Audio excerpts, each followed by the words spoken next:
Okay, so today we have our speaker, Mateusz Chwastyk. So so I know Mateusz for possibly about 10 years, and actually it's a pleasure to have you on board. You have your space, you have 50 minutes. Mateusz is a researcher, an independent researcher, and currently leading also the Laboratory of Biological Physics regarding the design or the applications of different methodologies in protein structure predictions. And today he will show us part of his recent work, right? So the floor is yours, Mateusz. Okay, thank you. First of all, I want to thank Adolfo for giving me the opportunity to give the lecture at this seminar. Okay, but let's start with the presentation. Today I will be discussing a somewhat unusual topic. Specifically, my lecture will be about nothing. About nothing located within biological structures. When I think about cavities, examples that come to mind include potholes, rabbit burrows, tooth cavities, or even empty space within a skull. But of course, there are many more such examples. But today I will focus on much smaller structures, on the order of nanometers, such as single proteins, their complexes, or virus capsids, or even nanomachines like ribosome. But there is a question how to examine proteins with cavities. We use two parallel ways. The first way is the usage of algorithms for cavities analysis, and the other one is molecular dynamic simulations. In our case, we use coarse-grained approach. And by using these two approaches, we analyze thermodynamic stability and mechanical stability. Thanks to this, we were able to find the unique functions of proteins with cavities, but not only proteins with cavities, but much larger systems, as I will show you later on. The first question is how to characterize the cavity in protein or in any other biological structure. Here you can see a couple of cavities. The first one is within its interior or SARS-CoV-2 virus, or the other virus, it's for C10, where the cavity is marked by red. Moreover, I'm presenting here CCMV virus with empty interior. But the cavity cavities look quite obvious when we are looking by eyes. But for computer, it's quite challenging how to detect and how to describe them. And we got idea how to do this by looking at rain.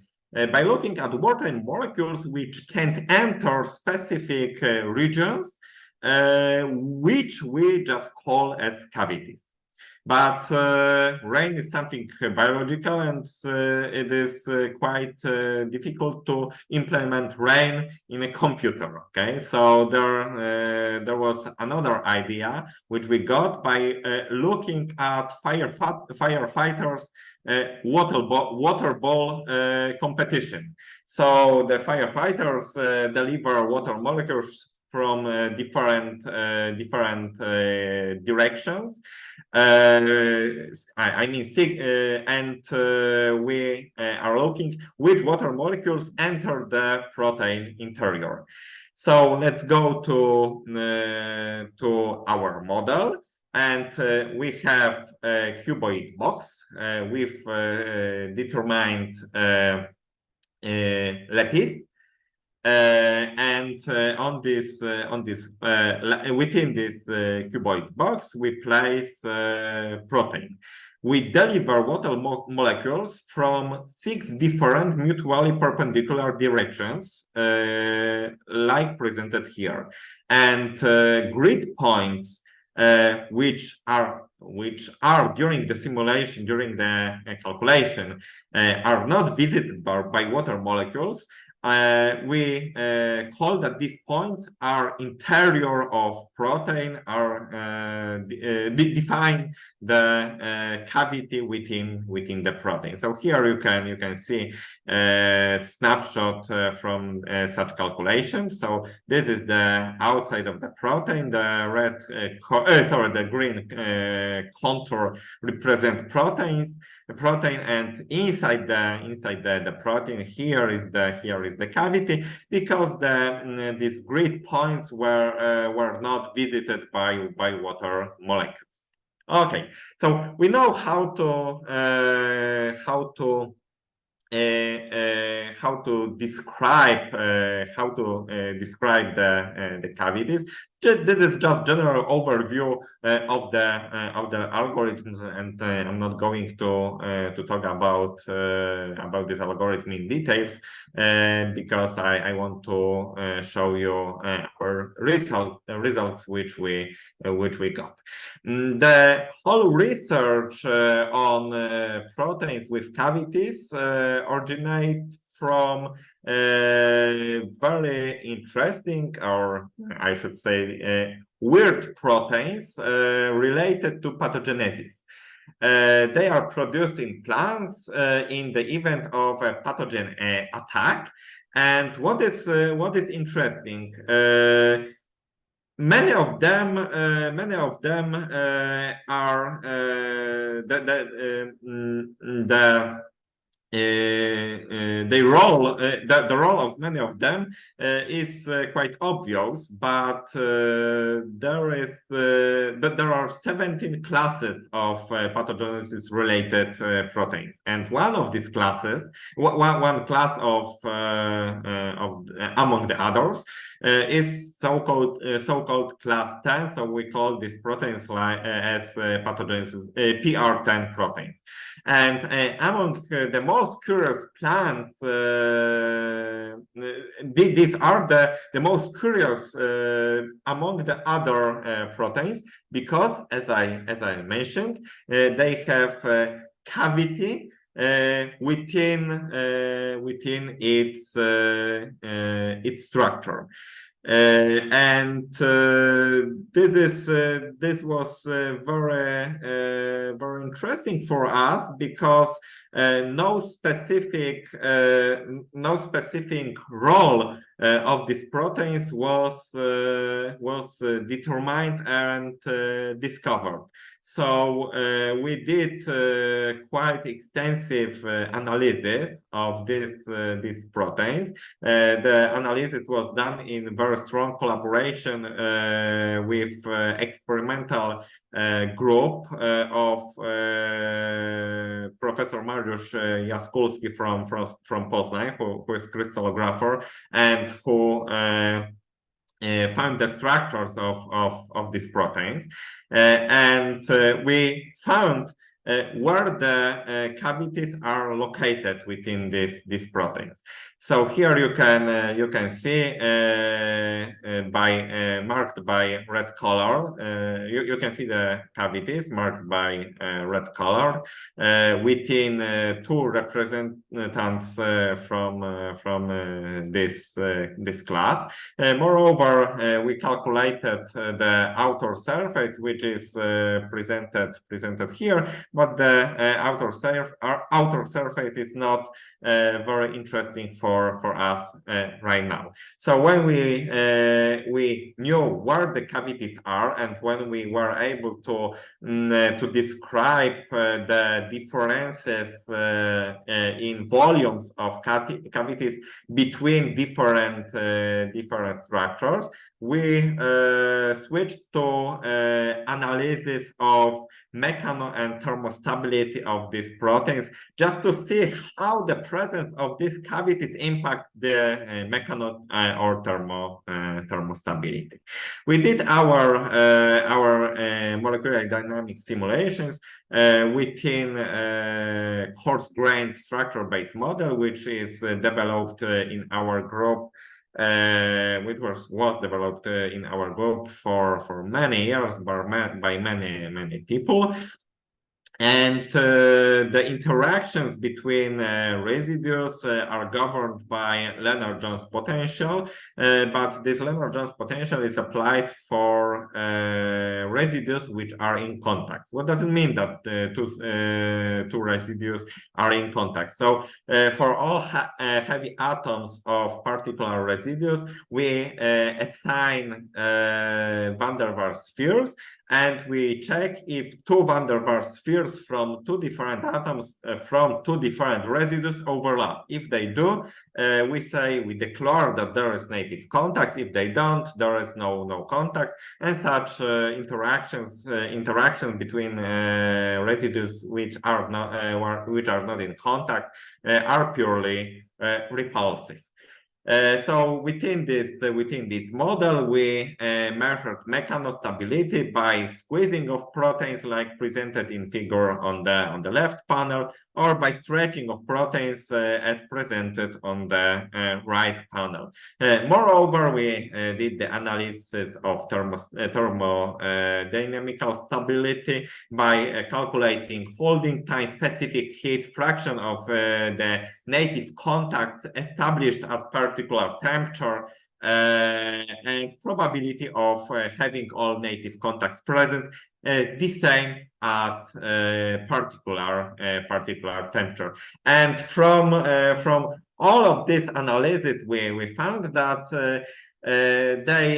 these proteins are quite stable from mechanical and thermodynamical point of view. So we concluded that this class of proteins related to pathogenesis can be room for ligands, so they can play a role in small molecule signaling and transport or storage. Okay, this conclusion was possible also thanks to the analysis or calculation of volume of cavities within these structures. Okay, so by now I described such small structures like single proteins, and right now let's switch. Let's move to a little bit more complicated system. Like ribosome. Ribosome is a biomolecular nanomachine. It's aggregate made of two subunits, the small one and the large one.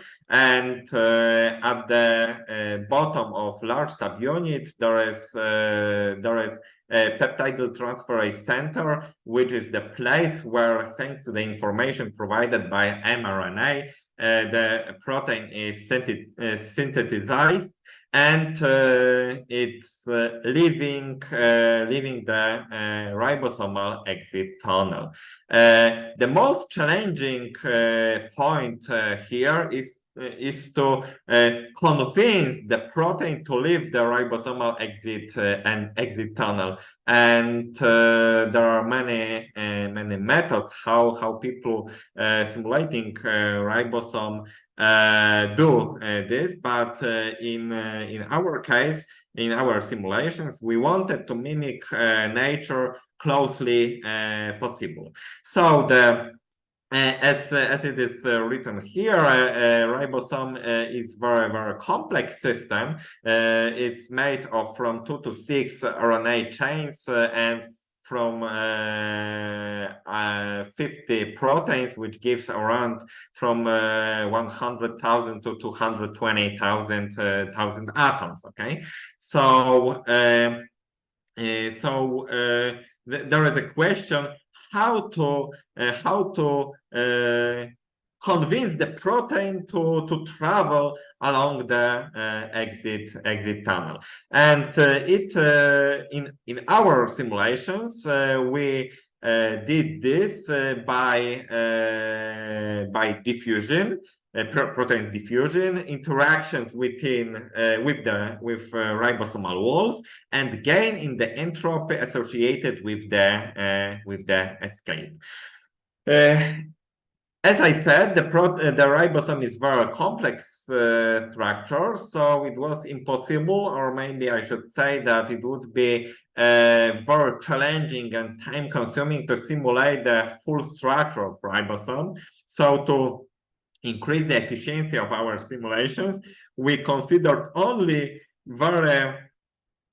part of ribosome containing ribosomal exit tunnel, and this part of this ribosome is a cylinder of radius of 35 angstroms, marked here by red, and along its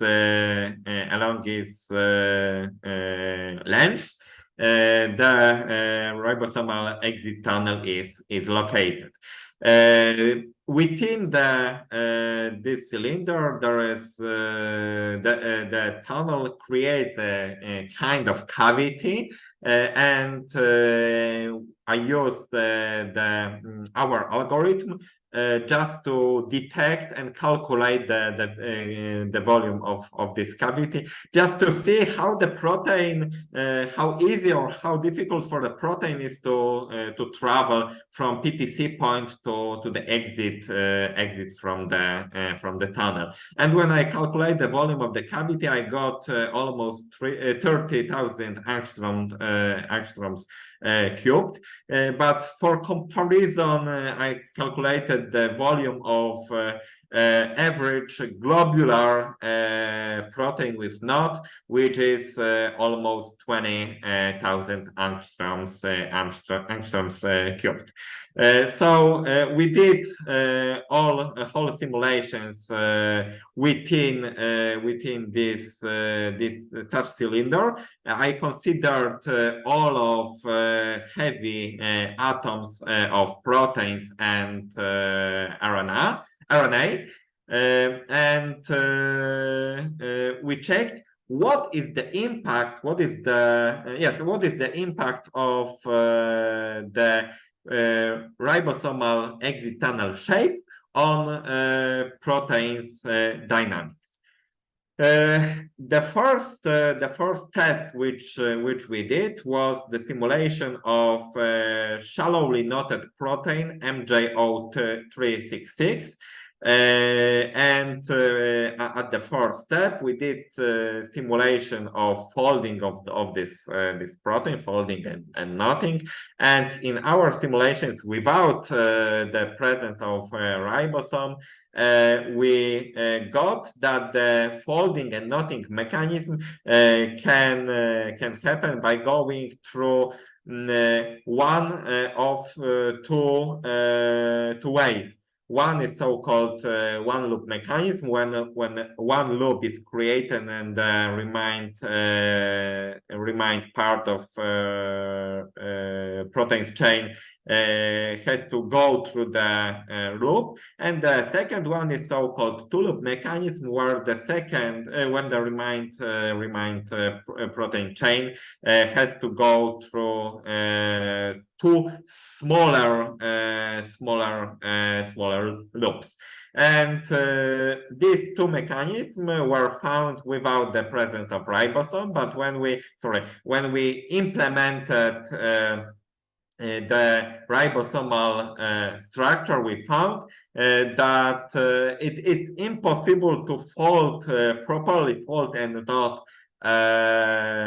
this protein by going through one loop mechanism. It suggests that when we make our simulation more complicated, more complex, and when we reach or approach biological nature closely, we can remove unrealistic situations. Much more challenging case is YIBK protein, which is deeply knotted protein. And when we did the same simulation without ribosome, we didn't find any single trajectory allowing for proper protein folding and knotting. And finally, when we implemented the ribosomal exit tunnel and creation of a protein on PTC point, here is the creation of the protein, but I removed its structure just for simplifying the picture. So the protein is created here. On the bottom of the ribosomal exit tunnel, we place soft repulsive potential, but it's very short range because it is placed over there only to avoid backward motions of the created proteins chain. And here you can see a couple of snapshots of created from creation of the protein. But what is interesting, that the most interesting fact is that the creation of knot was only possible when the specific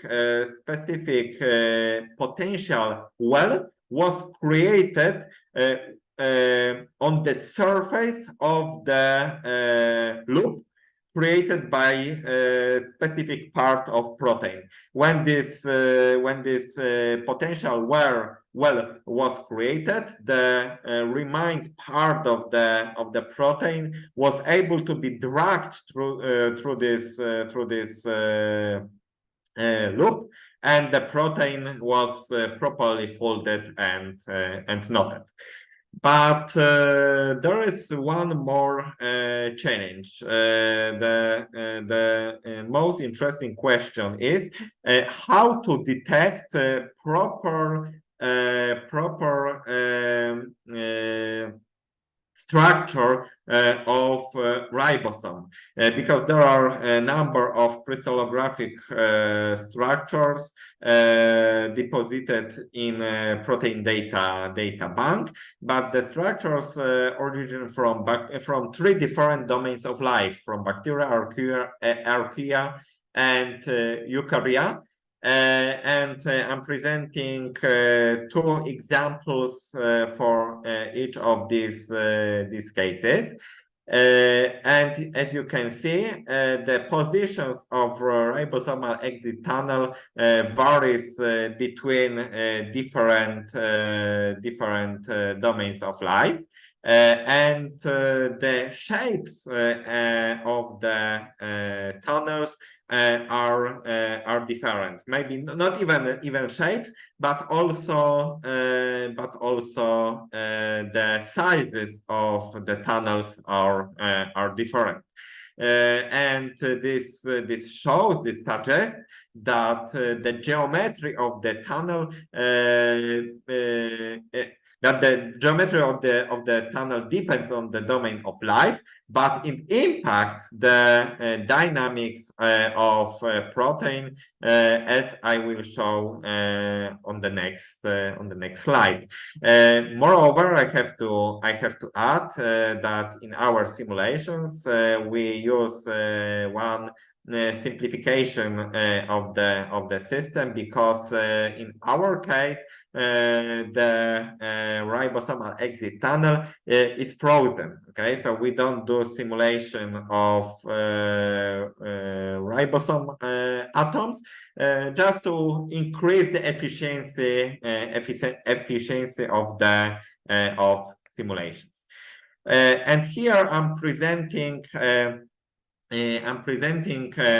very interesting histograms showing probability of the position of N terminus. So this is the terminus which is created first. Position of N terminus at the end of simulation of a particular chain. So let's have a look at the protein which I discussed on the previous slides. It's YIBK protein with node, and you can see that here is the position, and here is the distance from PTC point. And you can see that after the simulation, at the end of the simulation, the N terminus can be placed, can stay very close to PTC point, or it can even reach the top of ribosome, which is mostly natural. The position of N terminus at very close to PTC point means that the protein was jammed within a ribosomal exit tunnel, and this is of course unrealistic situation. So we are mostly interested in the situations when N terminus reach the top of ribosome. So it means that its position should be located at the distance higher or bigger than 100 angstroms, because 100, more or less 100, was the height of the considered cylinder. And it is important to mention that the percentage-wise success of reaching the properly knotted and folded conformations was found to be the highest for this specific ribosome. It's 5AFI ribosome that originates from E. coli bacterium. Why it is so interesting? Because the considered protein, I mean this YIBK protein, is also bacterial. As far as I remember, it originates from Haemophilus influenza, and these two bacteria have one common ancestor, which suggests that 5AFI ribosome is evolution related to the one that makes considered protein. So it is natural to consider this protein in the ribosome, in this specific ribosome, and expect the best folding results in this case. So I think that this is most important lesson from this research, because when someone considers the full structure of ribosome, the structure should be taken exactly from the same organism like considered protein, because otherwise we observe jamming of N terminus within ribosomal exit tunnel, and it happens mostly at so-called constriction site, which are always two, which are presented in these pictures. Moreover, I wanted to add that this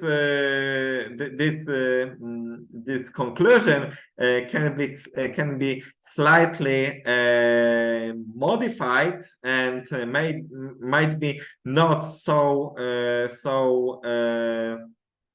well visible when we would implement movements of ribosomal exit tunnel, because as I said, the ribosomal exit tunnel is frozen, so it makes that the protein can quite easily got stuck at specific point. But when we implement the opportunity of movements or fluctuations of exit tunnel, it might allow for protein to leave the tunnel much easier. So here you can see a couple of snapshots of simulations of protein G. It's very short protein created within ribosomal exit tunnel, and it can leave and diffuse from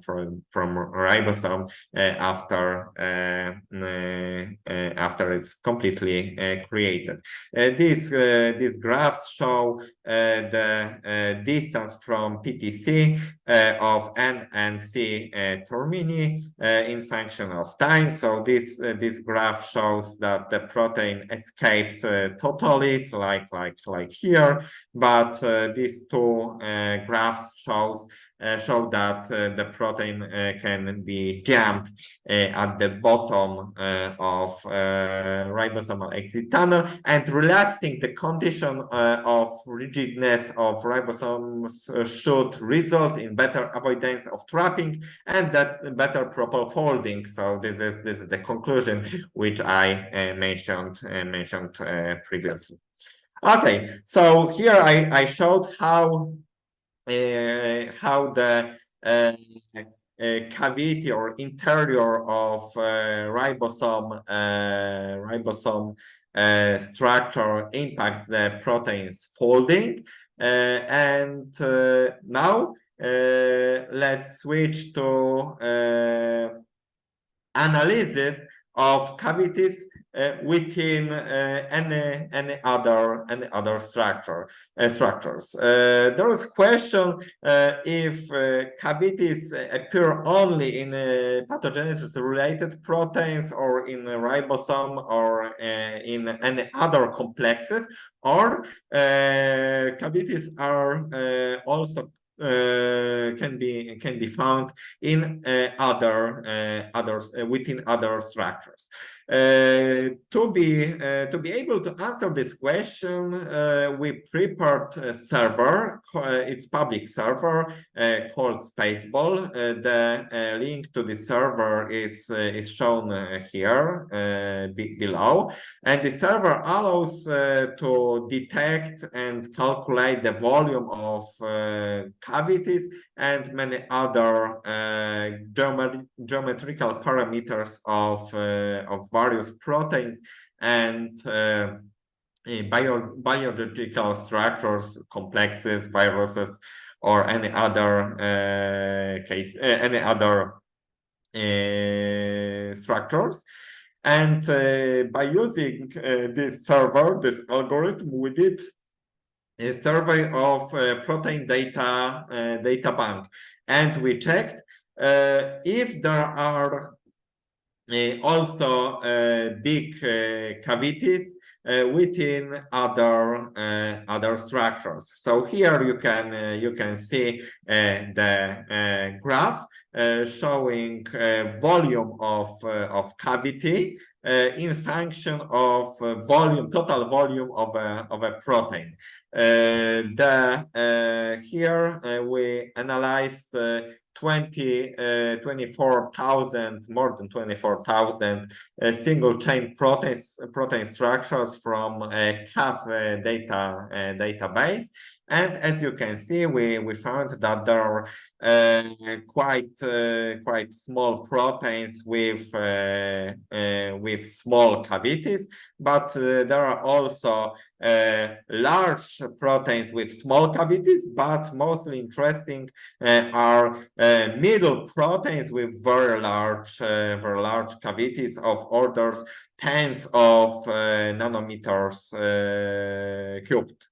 Several examples of cavities found in proteins from protein data bank are presented here, and you can see that here one protein is called 1KMO. It's PDB code, and very similar protein is 2NPJ.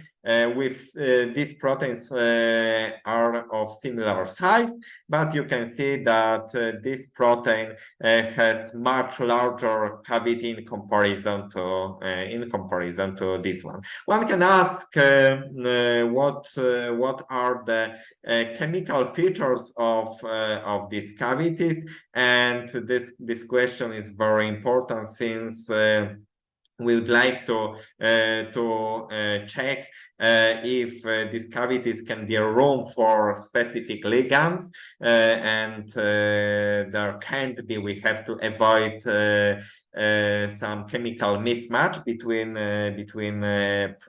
protein interior and ligand. So we calculate the hydrophobicity of the considered proteins and considered cavities, and we found that the cavities within small proteins are highly hydrophobic, while the cavities within large proteins are hydrophilic. The most interesting cavities within middle proteins, and which are very large, as you can see, are highly hydrophilic. The hydrophobicity of the cavities was calculated based on Kate Dolittle hydrophobicity scale. And the algorithm or method of calculation of the hydrophobicity interior of cavity is presented here. So basically, I summed over all residues which create the interior of cavity. I summed of hydrophobicity of particular residue. When we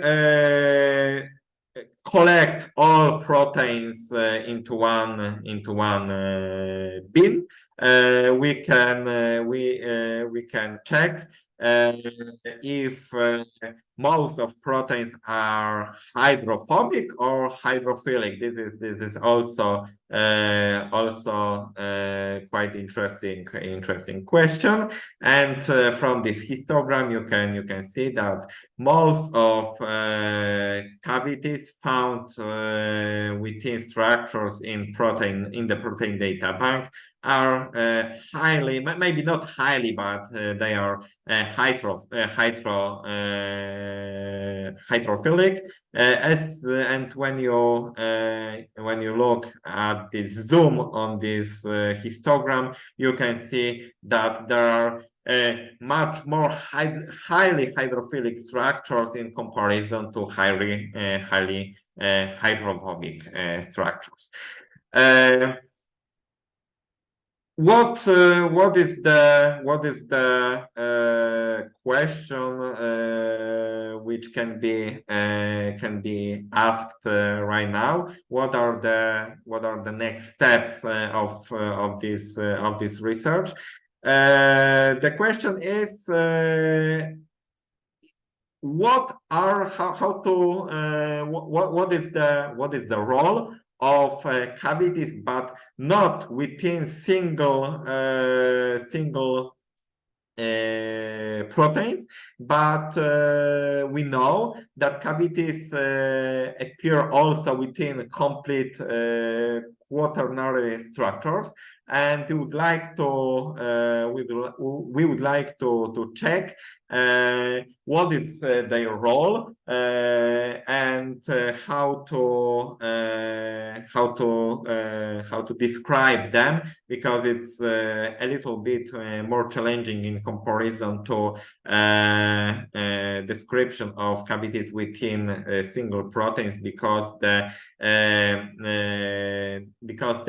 open parts within quaternary structures are much bigger in comparison to single proteins, but is also doable by using Spaceball. So further question is, and the next step is the description of cavities and their role within quaternary structures. This work presented here was inspired by Professor Marek Cieplak, who unfortunately passed away nearly 2 years ago. But we are conducting this research by now, and here are collaborators who are working or worked with me within this project. Thank you very much. Thank you, Mateusz. So that has been a very exact talk. So now we are open for discussion. I think there will be some questions in the audience. So please unmute yourself and you can ask the question. Oh, there is one there. Yeah, go ahead, Pedro Ojeda. Yes, one question. When you show the histogram for the hydrophilic, yes, this one. So I think it's because the hydrophobic structures are difficult to crystallize, right? And they are not there. Yeah, that might be the reason. Yes, but this is just general observation from in biological structures. Yes, but you're right.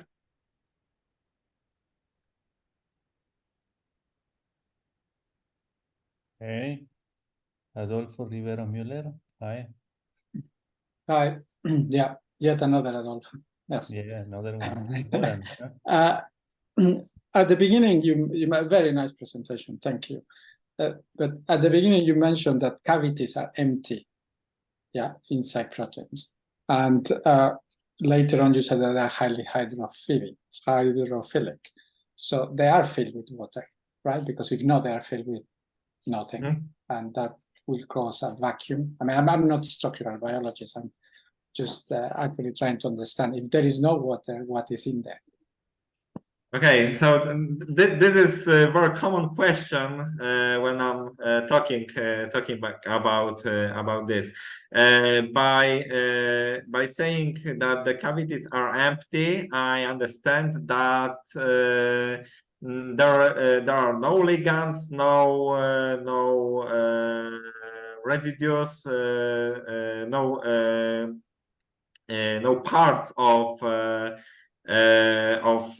protein, but there is room for water molecules, as you said, and there is room for other ligands. So we can manipulate of the cargo which can be placed inside the cavity.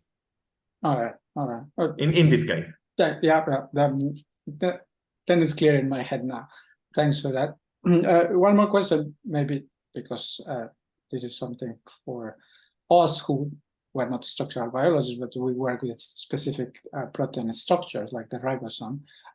Ribosomes, they actually vary. So even in human ribosomes, in different tissues, they have different exit tunnel sizes. So this is actually quite interesting that you mentioned the bacterial ones, and of course the mammalian ones will be different, and the exit tunnel is different. But even within mammalian ones, we will find even bigger exit tunnels for very specific reasons. Is this something you can model? Like if you will know just the changes on the proteins, you will need to, for example, there is a very specific example. I could post the paper here if I'm allowed to. It's not mine, so don't worry. It's not a it's not a vanity show. One of the proteins on the exit tunnel essentially has an isoform, and the isoform makes the tunnel bigger, and it's only expressed during spermatogenesis, which is actually a very interesting situation. So my question is if this can be modeled if you know just the protein structure. I think that it would be possible to model, but when we make our model more complex, I mean by when we implement the possibility of movements of ribosomal atoms, because right now I have frozen ribosome, okay? This was done just to have very efficient and fast simulations. But because we wanted to answer the question, what is the role or impact of structure of ribosome on the protein dynamics, okay? But we see many problems with frozen atoms. So in the next step, we plan to allow the proteins to move. And then I believe it is possible to simulate this. Okay, good to know. Thanks a lot. Okay, so do we have additional questions? I think I will ask, but you already gave me the answer. So basically, this model does not include the fluctuations at the level of the backbone. So proteins, they cannot undergo conformational changes at the moment. Yeah. No. Proteins is simulated as it is. Yeah. Okay. For instance, if the time residence of a cavity can change because you connect two cavities, because the protein allows, let's say, within the fluctuations, yeah, the emergence of a tunnel, yeah. So there will be two cavities, inner and out, that they connect. Model, I mean, at the moment. So these kind of processes are mapped correctly, or because you restrain the positions of the protein, the emergence of cavities, they cannot be, observed at the moment in this current version of the spaceball or cavity determination. No. Spaceball allows you to calculate or detect and describe the position of cavity. Okay, only for this. you can do molecular dynamic simulation of the protein which you are interested in, and during this simulation you can monitor the position of cavity, and Spaceball can do it. Okay, but when I said that the proteins are frozen, these are frozen only in ribosome. Okay, so ribosomal exit tunnel is frozen. I'm analyzing I'm looking at the dynamics of protein, and that's it. Okay, so here I'm looking how the protein is created and how the confinement impacts the protein dynamics, and that's it. But after the analysis of after the protein is created, I can do the spaceball analysis of the created protein. Okay. Yeah. All right. Okay. So, any additional question? I think, yeah. I mean, we have still some time, so.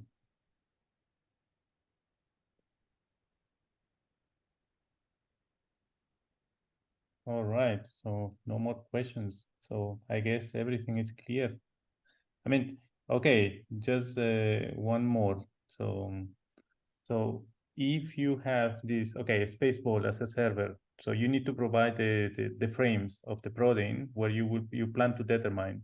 If you have, let's say, a trajectory, yeah, let's say, atomistic trajectory, yeah, and sure, you can determine cavities, yeah, in the trajectory that are within the time resolution of the frames. Yeah. So my question is a little bit more into the dynamics of this cavity. Do you know what is the time scale of the existence of a cavity in a protein? So because if you take one frame, yes, sure, you can find out the cavity. But if this is taken from a trajectory, let's say atomistic trajectory, how long, which is the time scale of some cavities, whether this is in the hydrophobic or in the hydrophilic side? Do you know this kind of how dynamically they look like in the end? Yeah, it's very, very good question. We didn't do very extensive analysis of this, but in the case of PR10 proteins, so these are proteins which we analyze very very deeply, we found that the cavities didn't disappear during the simulation. Okay, so they were always present. That's why we concluded that the cavities within these proteins can be a reservoir for ligands. On the other hand, Łukasz Mioduszewski did analysis of cavities within gluten, and he monitored the cavities along the gluten dynamics, and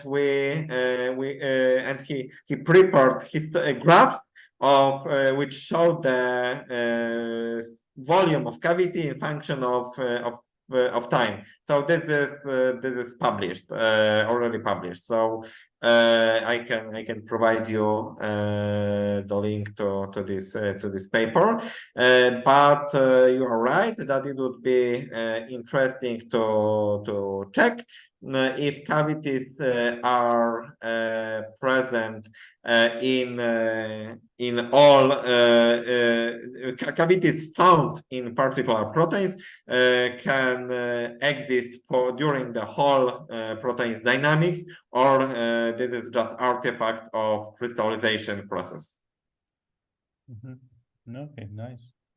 Thank you all, actually. So big thanks to you, Mateusz, for delivering such a nice talk. And so basically we will conclude now. So we will meet in 4 weeks because there are holidays in Poland, right? So see you in a month. I will stop the recording by now. Thank you.